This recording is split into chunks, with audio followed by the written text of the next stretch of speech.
Je m'appelle Thierry et je vais te partager mon histoire.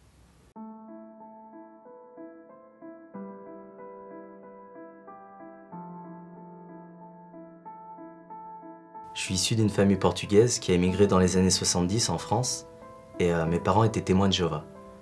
Quand j'étais petit, je me souviens qu'on ne fêtait pas les anniversaires, on ne fêtait pas les fêtes de Noël d'ailleurs, et on m'a présenté un Dieu distant, éloigné de moi, qui pouvait me punir, qui pouvait me juger, et que je devais tout de même adorer, sous peine de ne pas pouvoir rentrer au paradis.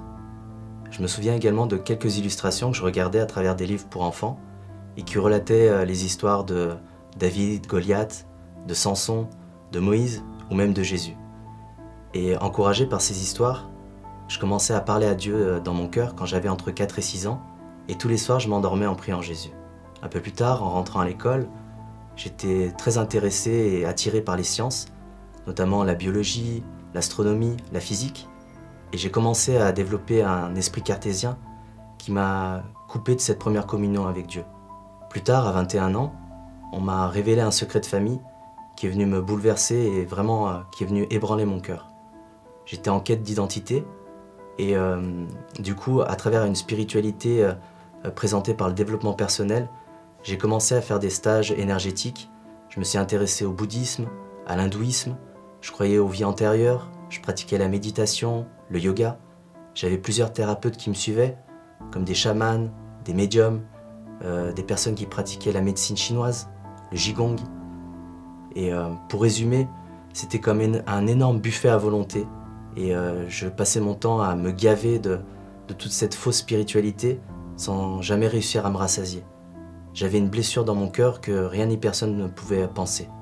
Je peux également dire que c'est comme si j'avais perdu mon temps à me perdre pour que d'autres gagnent leur vie. J'étais tellement dans une impasse que je me souviens que j'étais en couple à l'époque et ma copine avait des graves problèmes psychiatriques et elle a dû être internée.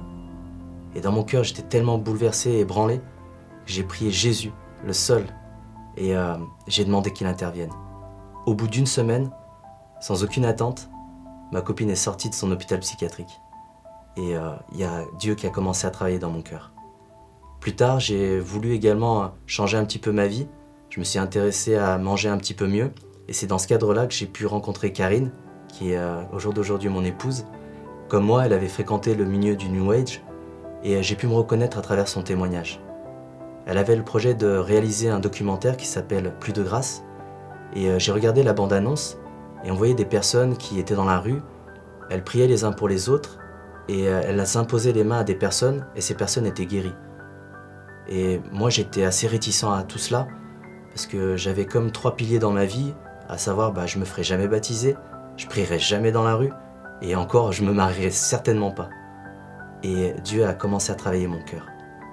Je me souviens d'une sortie au mois de mars 2016 où j'ai pu prier pour un musulman.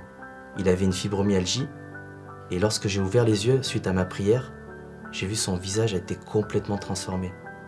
C'est comme si Dieu avait guéri personnellement devant moi et il s'est servi de moi à travers cette prière pour venir le toucher.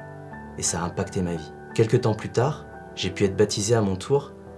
Le soir même, alors que je rentrais chez mes parents, je parlais en langue dans ma voiture, je recevais des mélodies et des chants, et c'était comme un nouveau-né qui s'exprimait pour la première fois.